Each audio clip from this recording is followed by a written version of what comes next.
বাবাকে না জানিয়ে একটা ডিভোর্সি মেয়ে বিয়ে করেছে। এতে কোনো সমস্যা ছিল না। ভাইয়া হয়তো ভাবির সৌন্দর্য দেখে বিয়ে করেছিল, কিন্তু ভাবির আচার ব্যবহার আমাদের সুখের সংসারে অশান্তি নেমে এসেছে। আমার বয়স খুব কম হলেও আমি ভাবির সকল কর্মকাণ্ড বুঝতে পারি, কিন্তু ভাবির এরকম বাবা মায়ের উপর অত্যাচার আমার কিছুতেই সহ্য হতো না। আর ভাইয়া তো চাকরির কাজে শহরে থাকতো। একদিন ভাবিকে হোটেলে নিয়ে গেলাম, আর হোটেলে নিয়ে যা করেছিলাম তা শুনলে তোমাদের মাথা গরম হয়ে যাবে। তাহলে মূল ঘটনাটি বলি। এইমাত্র আমি 500 টাকার 3টা নোট ড্রেসিং টেবিলের উপর রেখে কিচেনে গেলাম, এখন দেখি টাকাটা নেই। সোহান, টাকাটা কি তুমি নিয়েছ? ভাবির এই কথা শুনে আমার মাথা জ্বলে উঠল। শেষ পর্যন্ত চোর বানিয়ে দিল আমাকে। ছি! অবশ্য বেকারদেরকে মানুষের অনেক কথা শুনেই বেমালুম হজম করতে হয়। কথায় কথায় মাথা জ্বলে উঠলে চলে না। অনেক কষ্টে নিজেকে সামলে নিয়ে বললাম, না ভাবি, আমি নেইনি। হয়তো অন্য কোথাও রেখেছ, ভালো করে খুঁজে দেখো। ভাবি বলল, সব জায়গায় খুঁজেছি, কোথাও নেই। তুমি একটু মনে করে দেখো। এমনও তো হতে পারে তুমি মনের ভুলে নিয়ে মানিব্যাগে ঢুকিয়ে ফেলেছ, এখন মনে করতে পারছো না। এবার সত্যি সত্যি মাথায় আগুন চলে গেল। আমি খুব হালকা স্বরে বললাম, ভাবি, তুমি যেভাবে আমাকে অপমান করছো, এর মধ্যে যে চূড়ান্ত রকমের একটা ছোটলোকি আছে, তুমি কি তা বুঝতে পারছো? এই কথায় ভাবি শ্রাব্য অশ্রাব্য ভাষায় যা বলা শুরু করলো, তাতে তাকে আর একটা ভদ্র বাড়ির ছেলে বউ কিংবা কোনো ভালো ঘরের মেয়ে বলা যায় না। এক পর্যায়ে সে বলেই ফেলল, ধামরা একটা ছেলে বছরের পর বছর ভাইয়ের ঘাড়ে বসে বসে হাতির মতো গিলছে। 4 পয়সা ইনকামের মুরদ নেই, সে কি না আমাকে বলে ছোটলোক। আমি বারবার এদিক ওদিক তাকাচ্ছি, যেন মা এইসব কথা কোনোভাবে শুনতে না পায়। এমনিতেই সে স্ট্রোকের রুগী, কোনোভাবেই উত্তেজিত হতে পারে, এমন কিছু শুনতে দেয়া যাবে না তাকে। এরপর আর কোনো কথা জোগালো না আমার মুখে। নিঃশব্দে বাড়ি থেকে বের হয়ে গেলাম। বেলা বাজে 10টা 56। রোদ তেতে উঠেছে। আষাঢ় মাস, অথচ বৃষ্টির নামগন্ধও নেই। রোদের তাপে যেন রাস্তার পিচ গলে স্যান্ডেলে লেগে যাচ্ছে। এখন কোথায় যাব আমি? লকডাউনের ভেতর কারো বাড়ি যাওয়া যাবে না। আমাদের বাড়িটা চাঁদপুর শেরশাহ সুরি রোডে। এখান থেকে হেঁটে হেঁটে রেসিডেন্সিয়াল কলেজের পাশ দিয়ে চন্দ্রিমা উদ্যানে চলে যাওয়া যায়। বসার জন্য খুব নিরিবিলি একটা জায়গা। আমার একটা নিরিবিলি জায়গায় এখন সবচেয়ে বেশি দরকার। খুব কঠিন একটা সিদ্ধান্ত আমাকে নিতে হবে, এবং সেটা আজই, এখনই। একটা ভবনের পেছন দিকে লেকের পাড়ে নিরিবিলি একটা জায়গা দেখে বসে পড়লাম। সংসারের হিসাবটা কিছুতেই আর মিলছে না। অল্প কিছু দিনের ভেতর সবকিছু কেমন এলোমেলো হয়ে গেল। অথচ আমাদের সংসারটা ছিল ছবির মতো সুন্দর, গোছানো, পরিপাটি। সেই ছবির রং ঝাপসা হতে শুরু করলো এক সময়। বাবা মারা গেল প্রায় 5 মাস হতে চলল। এরপর থেকে সেই ছবির শুধু ফ্রেমটাই রয়ে গেল, বাদবাকি সব হারিয়ে গেল কোথায় যেন। এই তো সেদিনের কথা, আমরা দুই ভাই আর বাবা মা মিলে একসাথে ক্যারাম খেলেছি। বাবা একটু সময় বের করতে পারলেই ফুরুত করে ঘুরতে গিয়েছে আমাদেরকে। বাড়িটা সারাক্ষণ হাসি আর আড্ডায় গমগম করত। আর আজকের অবস্থা দেখলে নিজেই অবাক হই। মনে হয় আদৌ এইটা আমাদের বাড়ি। ভাইয়া পড়ালেখা শেষ করার পর 19 সালের জুলাই মাসে একটা মাল্টি ন্যাশনাল কোম্পানিতে উচ্চ পদে চাকরি নিল। ভালো বেতন, মতিঝিলে অফিস। এর মাস খানিকের মাথায় কাউকে কিছু না জানিয়ে হুট করে এক সন্ধ্যায় ভাবিকে নিয়ে উপস্থিত। তারা নাকি গোপনে কাজী অফিসে গিয়ে বিয়ে করেছে। ভাবির বাড়ি কুমিল্লার বরুড়ায়। ফেসবুকে পরিচয়, সেখান থেকে প্রেম, আর তারপর বিয়ে। ভাবির এর আগেও একটা বিয়ে ছিল, সে পর আমার ভাইয়ার সাথে তার পরিচয়। আমরা সবাই খুব আপসেট হলাম এই ঘটনায়। ভাইয়ার মতো একটা চমৎকার গোছালো এবং দায়িত্বশীল ছেলে কাউকে কিছু না জানিয়ে এভাবে বিয়ে করে ফেলবে, এটা মানাই যায় না। আর তাছাড়া আমাদের বাড়িতে যদি অমত করার মতো কেউ থাকতো তাহলে ভিন্ন কথা ছিল। আমরা দুই ভাই মোটামুটি বড় হলে বাবা মা আমাদেরকে খুব পরিষ্কারভাবে বুঝিয়ে বলেছে যে জীবনে চলার পথে কাউকে ভালো লাগতেই পারে, এটা খুবই স্বাভাবিক। এমন কিছু হলে অবশ্যই যেন সবার আগে বাড়িতে শেয়ার করি। আজ পর্যন্ত আমাদের দুই ভাইয়ের কোনো যৌক্তিক কাজে বাবা মা বাধা দেয়নি, বরং সব সময় উৎসাহ দিয়ে এসেছে। সেখানে ভাইয়ার কাছ থেকে এটা কেউই আশা করেনি। এই ব্যাপারটা নিয়ে বাবাই সবচেয়ে বেশি আপসেট হয়ে পড়ল। মা তাকে বোঝাতে চেষ্টা করলো যে রাব্বি যদি মেয়েটাকে নিয়ে সুখী হতে পারে তাহলে আমাদের আর আপত্তি করে লাভ কি, যা হওয়ার তা তো হয়েই গেছে। আর তাছাড়া দুইজনের সম্মতিতেই বিয়েটা হয়েছে, দুজনই ম্যাচিউর, সুতরাং এখন স্বাভাবিকভাবে ব্যাপারটা মেনে নেওয়াই সব দিক দিয়ে ভালো। ভাবির আগের বিয়ে নিয়ে বাবা মা কেউই কোনো কথা তোলেনি এই পর্যন্ত। ডিভোর্স একটা মেয়ের জীবনের খুব দুর্বল একটা জায়গা। সুযোগ বুঝে এই জায়গায় খোঁচা দেয়া কোনো ভালো মানুষের কাজ না। মা শুধু ভাইয়াকে আড়ালে ডেকে নিয়ে সেই রাতে বলেছিল, রাব্বি, তোর বাবার মনে এত বড় দুঃখ দিলি, তার কত পরিকল্পনা তোর বিয়ে নিয়ে। খুব ধুমধাম করে বড় ছেলের বিয়ে দিবে, আনন্দ ফুর্তি করবে। মানুষটা খুব কষ্ট পেয়েছে রে, স্রেফ এইটুকুই। অবশ্য ভাইয়া সেই রাতে মাফ চেয়েছিল বাবা মার কাছে। তারপরও বাবা কেমন চুপচাপ হয়ে গেল। এরপর থেকে কখনো আগের মতো সেই চঞ্চল মানুষটাকে আর দেখিনি। মাস তিনেক মোটামুটি ভালোভাবেই চলল সংসারটা। এরপর সাজানো সংসারে একের পর এক ঝড় আসা শুরু হলো। সেই ঝড়ে আমাদের স্বর্গের সেই বাড়িটা তছনছ হয়ে গেল। ভাবির সাথে মার তেমন বনিবনা হচ্ছিল না। একটা পর্যায়ে সংসারের শান্তির জন্য মা সবকিছু ভাবিকে বুঝিয়ে দিয়ে অবসর নিলেন। তবুও শান্তি এলো না। ভাবি চাইল তার আলাদা একটা সংসার, যে সংসারে শ্বশুর শাশুড়ি আর দেবরের মতো বাড়তি ঝামেলা থাকবে না। আমাকে ভাবি নিজে টাকা লুকিয়ে আমার উপর ছাপিয়ে দিয়েছে। ভাইয়া যেন আমায় ভুলে বুঝে আলাদা হয়ে যায়, এই জন্য। এটা আমি বুঝতে পেরেছিলাম। যখন এইভাবে ভাবি আমাকে পাশাতে পারল না, তখন ভাবির মনে অন্য চিন্তা ভর করল। আমি সব সহ্য করতে পারি, কিন্তু মা বাবাকে নিয়ে কোনো কথা আমি সহ্য করতে পারি না। আমাকে ভাবি মিথ্যা দোষারোপ করুক, এত আমার কোনো সমস্যা নাই, কিন্তু বাবা মাকে নিয়ে কোনো অপমান, এটা আমি সহ্য করতে পারবো না।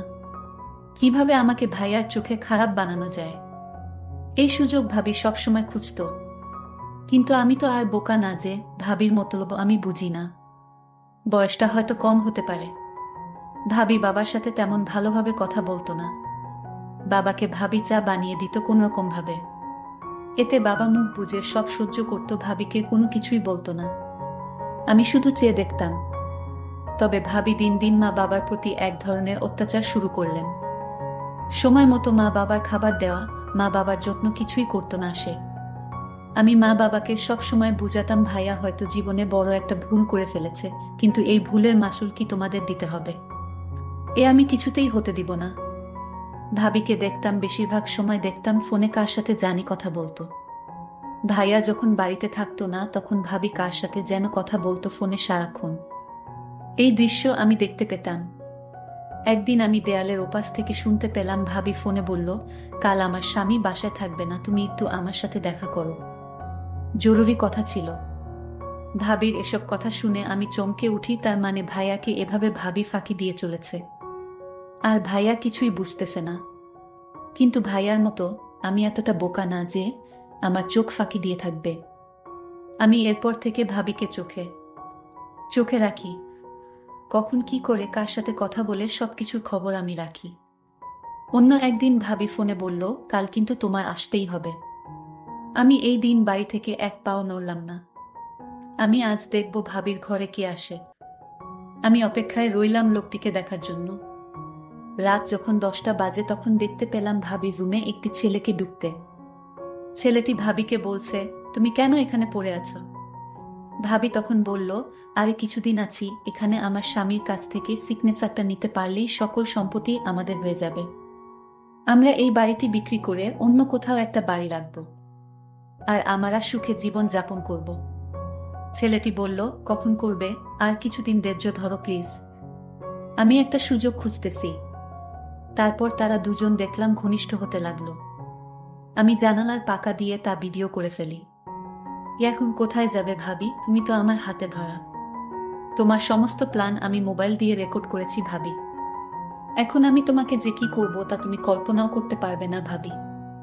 সামনে তোমার খারাপ সময় আসছে ভাবি। তোমার এরকম প্ল্যান আমার আর বুঝতে বাকি নাই। আমি তোমাকে এমন করে ছাড়বো, তুমি তা সারা জীবনও ভুলতে পারবে না। তারপর দিন ভাইয়া বাড়িতে আসলো। ভাইয়া ভাবির জন্য নতুন শাড়ি নিয়ে এসেছে। ভাবি তখন খুশি হয়ে বলল, তুমি হাত মুখ ধুয়ে আসো, আমি তোমার জন্য খাবার রেডি করছি। তারপর ভাইয়া খেতে বসলো। ভাবি তখন ভাইয়াকে জিজ্ঞেস করলো, আচ্ছা আমরা যে বিয়ে করেছিলাম তার জন্য কাজী বলেছে একটা তোমার সই এর বাকি ছিল, আর সেই সইটা তোমার করতে হবে।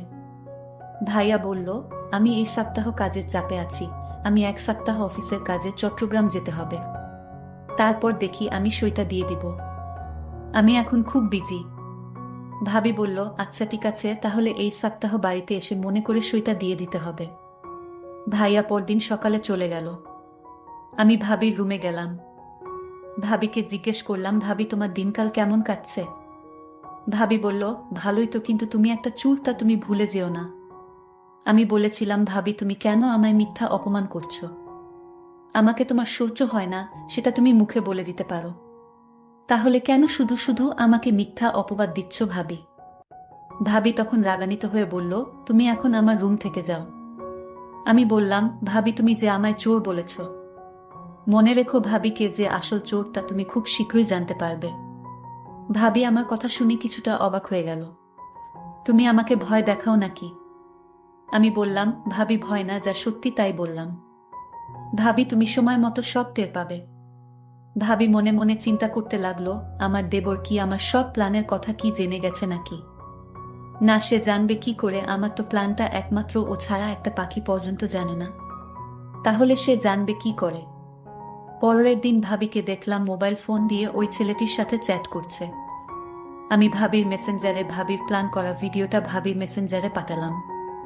ভাবি ভিডিওটা দেখে চমকে উঠল। আরে এ তো দেখি আমার সমস্ত প্ল্যান করার ভিডিও, এই ভিডিও দেবর কিভাবে পেল? আর সে কোথায় এই ভিডিও পেল? আমার ভিডিওটা দেখে মাথা গরম হয়ে গেল। আমি সাথে সাথে আমার দেবরকে ডাক দিলাম। দেখলাম দেবর তার ঘরে শুয়ে মোবাইলে চ্যাট করছে। আমি বলল, সুহান, এই সুহান। আমার দেবরের নাম সোহান। আমি তাকে ডাক দিলাম, সে আমার ডাক শুনেও না শোনার ভান করল। আমি 3টা ডাক দিলাম জোরে জোরে। সোহান তখন বলল, আরে ভাবি আপনি এত রাতে কি হয়েছে? ভাবি কোনো সমস্যা? ভাবি বলল, তুমি জেনেও না জানার ভান করছো কেন? আমি বললাম, ভাবি তুমি কি পাগল হয়ে গেছো? আমি কি জানি? আমি কিছু জানি না। আর তুমি কিসের কথা বলছো? ভাবি তখন বলল, তুমি এই ভিডিও কোথায় পেলে? আরে আমি এই ভিডিও, তুমি যার সাথে সম্পদ চুরি করে যার সাথে পালিয়ে যাবার প্ল্যান করছিলে সেই আমাকে এই ভিডিও দিয়েছে ভাবি। ভাবি আমার কথাটা বিশ্বাস করতে পারল না মনে হয়। ভাবি বলল, এ হতে পারে না। আমি বললাম, ভাবি তোমার প্ল্যান করা সমস্ত ভিডিও আমার কাছে আছে। আমি এই ভিডিও ভাইয়াকে দেখাবো, তারপর থানায় গিয়ে মামলা করব। তোমাকে সারা জীবন জেলে থাকতে হবে ভাবি। ভাবির সুন্দর মুখখানা শুকিয়ে গেল আমার কথা শুনে। ভাবি দেখলাম অনেক ভয় পেল। তারপর আমায় ভাবি বলল, সোহান আমি ভুল করেছি, প্লিজ তুমি এই ভিডিওটা ডিলিট করে দাও। আমি বলেছিলাম, না ভাবি, তুমি যে প্ল্যান করেছিলা সেটা যদি আমি সময় মতো না জানতাম তাহলে আমাদের তুমি রাস্তার ফকির বানিয়ে ছাড়তে। ভাইয়াকে বোকা ভেবেছ তুমি, কিন্তু আমি বোকা না। ভাবি তখন বলল, আচ্ছা সোহান তুমি কি চাও আমি তোমার সব কথা শুনবো, তাও তুমি তোমার ভাইয়াকে এই ভিডিও দেখাইও না? আমি বললাম, ঠিক আছে আমি ভিডিও দেখাবো না, তবে আমি যা বলি তাই তোমার শুনতে হবে। ভাবি বলল, ঠিক আছে আমি তোমার সব কথাই শুনবো। আমি তোমার মা বাবার সাথে ভালো আচরণ করব। আমি বলেছিলাম, ভাবি তাহলে কাল আমার সাথে একটি জায়গায় যেতে হবে। ভাবি বলল, ঠিক আছে। আমি ভাবিকে পরদিন সকালে ভাবিকে নিয়ে পটুয়াখালী ঘুরতে গেলাম। ভাবিকে বললাম, ভাইয়া ফোন করলে কি বলবে? ভাবি বলল, আমি বলবো আমার বাবা অসুস্থ, তাই আমি বাবাকে দেখতে এলাম। আমি 2-4 দিন বাবার সাথে থাকতে হবে। ভাবিকে বললাম, ভাবি তুমি তো দারুণ বুদ্ধিমতী। হঠাৎ আকাশের অবস্থা খুব খারাপ হলো, প্রচণ্ড ঝড় বৃষ্টি হতে শুরু করলো। আমি ভাবিকে নিয়ে একটা হোটেলে গেলাম, কারণ এখানে যারা ঘুরতে আসে তারা হোটেলেই থাকে। আমিও একটা হোটেল নিলাম। ভাবিকে বললাম, ভাবি তুমি হোটেলে বস, আমি কিছু খাবার নিয়ে আসি। আমি খাবার নিয়ে আসলাম। ভাবি তখন বলল, আমি নিচে শুয়ে পড়ি, তুমি কাঠে শুয়ে পড়ো। আমি বললাম, না কোনো সমস্যা নাই, তুমিও কাঠেই শু। ভাবি আমার সাথে কোনো কথা না বলে কাঠে এসে শুয়ে পড়ল। আমি সারা রাত ঘুমাইনি। আমার মনে একটাই চিন্তা, আমার মা বাবাকে এবং আমার সহজ সরল ভাইকে যেভাবে ঠকালো তার প্রতিশোধ আমাকে নিতে হবে। আমি ভাবিকে বললাম, ভাবি আজ আমি তোমায় যা বলবো তাই শুনবে, তুমি কিন্তু আমায় কথা দিয়েছিলে। ভাবি বলল, আমি তো বলেছি তোমার সব কথাই রাখবো। আমি বললাম, ভাবি তুমি কি ভাইয়ার সংসার করবে নাকি ওই ছেলের সাথে চলে যাবে? ভাবি বলল, যদি ওই ছেলের সাথে চলে যেতে চাইতাম তাহলে আমি তোমাকে বলতাম না যে তোমার ভাইয়াকে সেই ভিডিওটা দেখাতে। আমি যা করেছি সব ভুল করেছি। আমি তোমার সাথে তোমার বাবা মায়ের সাথে অন্যায় করেছি। এটার জন্য তুমি আমায় যে শাস্তি দিবে সেই শাস্তি আমি মেনে নিব। শুধু তোমার কাছে একটাই অনুরোধ, তোমাদের পরিবারে আমাকে থাকতে দাও। আমি ভাবিকে বললাম, ভাবি আমি আজ তোমাকে হোটেলে নিয়ে কেন আসলাম জানো? শুধু তোমার মনটা পরীক্ষা করার জন্য। আমি যা বুঝলাম তুমি সংসারটা বাঁচানোর জন্য সব করতে পারো, এটা আমি পরিষ্কার বুঝেছি ভাবি। আর তুমি কি করে ভাবলে আমি তোমার উপর এসব করার জন্য জুলুম করব? শোনো ভাবি, আমি তোমাকে এখানে আনার একটাই উদ্দেশ্য, যেন তুমি ভালো হয়ে যাও। দেখো ভাবি, আমি আজ ইচ্ছা করলে আমি অনেক কিছুই করতে পারতাম, কিন্তু আমি তা করিনি। কারণ ভাবিরা মায়ের মতোই হয়। দেবরের এসব কথা শুনে, তার ব্যবহার দেখে আমি অবাক হয়ে গেলাম। আমি কান্না করতে লাগলাম আর বলতে লাগলাম, তোমার বাবা মায়ের কাছে আমায় নিয়ে চলো, আমি তাদের কাছে ক্ষমা চেয়ে নিব। আর তুমি আমাকে ক্ষমা করে দিও, আমি তোমাকে অনেক কষ্ট দিয়েছি। তোমার মতো দেবর যদি প্রতি ঘরে থাকে তাহলে প্রত্যেকটা ঘর অনেক সুন্দর হয়ে যাবে। আমি ভেবেছিলাম মাত্র 10 বছরের একটা বাচ্চা দেবর, সে তার মেধাকে কাজে লাগিয়ে সংসারটা জোড়া লাগিয়ে দিল। আমি ধন্য তোমার মতো দেবর পেয়ে। দর্শক বন্ধুরা, আমি ওই ছেলেটির উপর দোষ চাপিয়ে আমার ভাইয়ার সংসারটা বাঁচিয়ে দিলাম। ভালো করিনি, তা অবশ্যই কমেন্ট করে জানাবেন।